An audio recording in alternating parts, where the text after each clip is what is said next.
From the very first moment that I met Solichi, I could tell there was something about her that was enigmatic.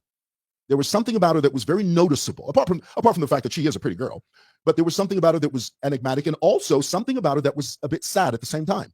It was like she was this bubbly personality, but encapsulated in some type of pain. And of course, I didn't know what that was because I didn't know who she was. In my view, everything Solichi said about her past and her family experience is absolutely true.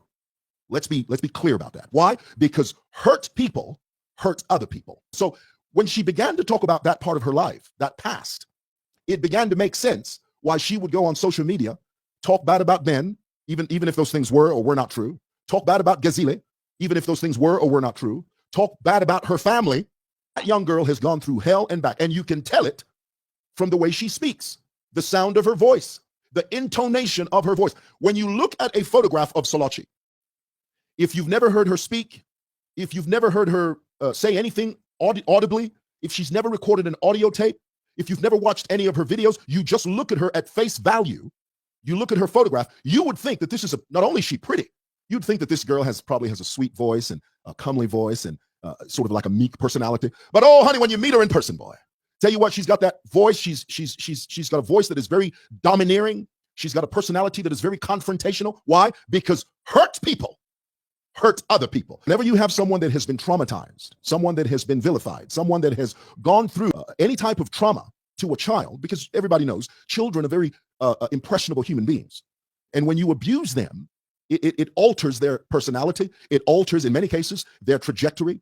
It changes the course of their lives, not only physically, but emotionally as well. So here's the thing. Let's be clear. Solichi is traumatized because of the early child.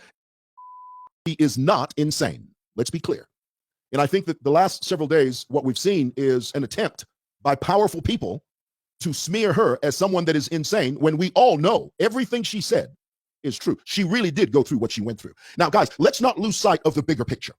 This is not about smearing a family. It's not about talking bad about a family. It's about the girl child being taken advantage of in a home, being sexually abused in full view of other people, and then expecting that child, when that child becomes of age, to simply block it out and pretend it didn't exist. Oh, no, honey.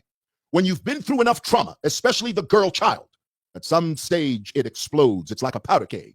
It explodes and it splatters everywhere. Why? Because for years, that experience was suppressed. And as a child, as a girl child, she didn't know how to process that. She didn't know how to process what little baby, what little child. And I know some of you are saying, oh, so some of you remember what happened to you at 2 years old. I agree. I think maybe she got the time frame wrong. I don't think she was 2. I think she was slightly older than that. But still, it doesn't negate the fact that that experience happened. Just because she may have gotten the age wrong, whether she was 2 or 10 or 7 or 12, okay? Because as far as the age of accountability is concerned, 2 years old is too young. You can't remember what happened to you at 2 years old. So I think that in that area, she probably got the time frame wrong. But let me repeat, it doesn't negate the fact it still happened. Let's be clear about that.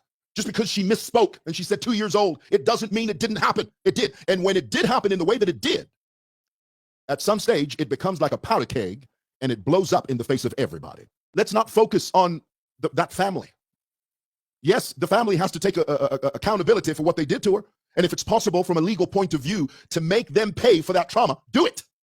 I encourage the government, the authorities, everybody involved, if it's possible, to put those people to answer for their crime against that girl, if at all possible, do it. But the bigger picture, the bigger conversation is the vulnerability of the girl child and what a girl child should do should she find herself in that position. Because if you let this one go, what you're telling the girl child that has been abused, that is, if you let this go, what you're saying is it's okay. And there are many young girls out there that have gone through the same trauma, if not worse, than Solichi. And if you don't handle this the right way, you are silencing those victims. You are putting a muzzle on their mouths. You are stifling their voices. You are suppressing their pain.